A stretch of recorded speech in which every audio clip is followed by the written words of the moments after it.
Itong negative visions ko, para lang maging aware kayo. Para sa inyo naman din po yan. Kung maniwala kayo o hindi, decision nyo yan. Basta ako, sinashare ko sa inyo kung ano nakikita ko sa vision ko.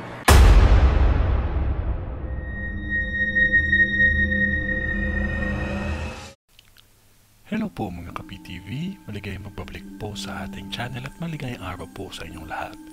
Sa video na ito, itatalakayin natin ang pinakamalakas na bagyo at lindol na puminsala ng sabay sa lugar na ito.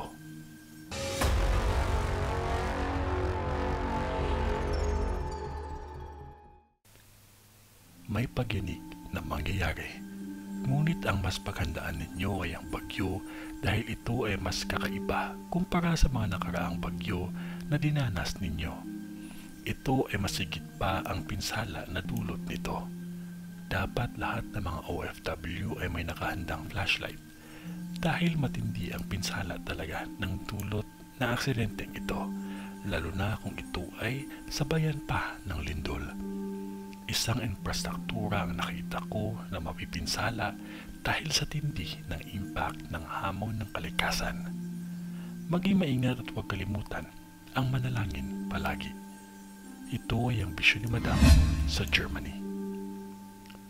Kayo po mga Kapi-TV, ano po sa tingin ninyo? Kung ano man yun ay wala pa ding makakatalo sa taimtim na panalangin natin sa Diyos Amang makapangyarihan sa lahat. Magtiwala lamang po tayo sa Kanya kasi mahal po tayo ng ating Panginoon. Maraming salamat po sa inyong panonood mga Kapi-TV. God bless po sa ating lahat and stay safe po.